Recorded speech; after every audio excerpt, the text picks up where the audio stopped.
Eto naman mga kabalita, agree ba kayo? Isa po sa mga pinoproblema natin ngayon, di ba? Yung mataas na presyo ng bilihin. Alam Kaya niyo yan. nga, kaya naman tinitingnan natin kung hanggang saan kakayanin ang 1,000 peso challenge sa palengke.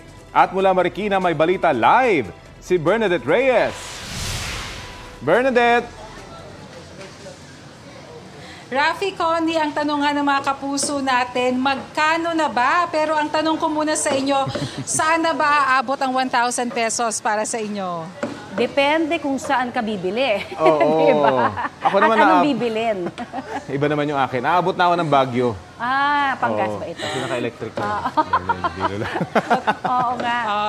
Totoo yan kasi may ibang mga items na maaaring mas mahal sa palengke pero mas mura naman sa mga groceries, ano? Oo nga, pero kailangan Connie, Rafi, mamili kasama talaga. natin ngayon si Lizelle na isang mamimili at sabi niya sa akin, kaya raw niyang pagkasyahin ang kanyang budget na 1,000 pesos po. 1,000 pesos at sabi niya kaya raw niyang pagkasyahin niya ng ilang araw po, ma'am, na pagkain ng inyong pamilya.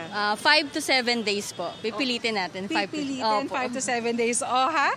Connie, Rafi, 5 to 7 days Galing, daw ha? ang kayang budget para sa halagang 1,000 pesos lang. Kaya susubukan yan ni Lizelle ngayon kung kaya nga ba. Sisimulan na niya ang kanyang pamimili dito sa mga manok na magkano na nga ba ngayon? Sige, ma'am. Ayan, so habang namimili si Lizelle dito, tatanungin natin magkano na ba ang manok? 200 ma'am per kilo. 200 per kilo ang manok dito sa may Marikina Public Market. At ano kayang diskarte ang gagawin dyan ni Lizelle? Papachop po natin ng mas maliliit na parte para mas maraming ulam pwedeng magawa natin sa loob ng 1 week.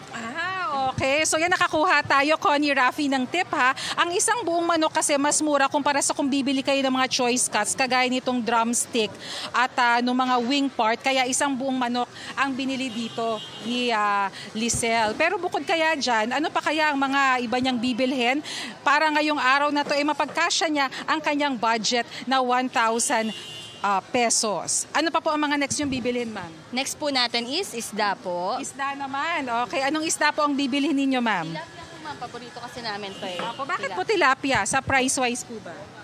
Bukod sa mas masarap na siya, mas madali lang makaisip ng mga recipe pag tilapia yung bibili nating isda. Ilan po ba kayo sa pamilya? Actually, ma'am, 3 lang kami. May baby kami, 10 months old, tapos kaming mag-asawa po. Kayo mag-asawa, Opo. kaya kakasya ang Opo. 1,000 pesos. Opo. Okay, salamat. Tuloy nyo na po ang inyong pamimili. Ayan, Connie, Rafi, 1,000 pesos challenge ang kinasahan nga ni Lizelle. At sabi niya, kakasya daw na ang budget na yan para sa 5 hanggang 7 araw. Mamaya, babalikan natin at alamin natin kung talaga bang kasya ang 1,000 pesos para sa pangkain nilang pamilya na may 3 miyembro. Rafi, Connie? Oo, magandang Naabangan natin yan. Magandang suggestion, 'di ba? Kasi maraming nagdududa kung kakasya pa ang 1,000 eh, 'di ba? Pero ang mahalagang konteksto dyan, 3 sila sa pamilya pero baby pa yung Yung isa. pangatlo. Oo, so 2 lang silang adult na kakain. Tama ba, Bernadette?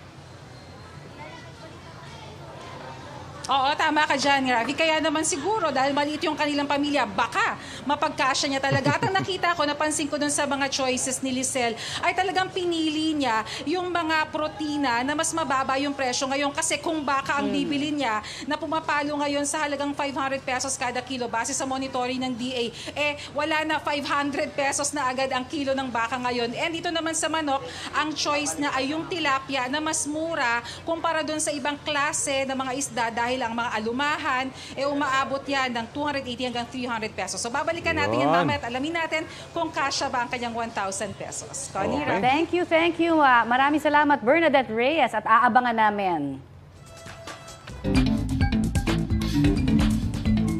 Eto mga kabalita, ano-ano kaya yung nabili ni Maring Lizelle dyan sa Marikina Market? Gamit lang ho ang 1,000 pesos. Ayan, balikan natin doon si Bernadette Reyes. Bernadette, nako, nakamagkano na ba?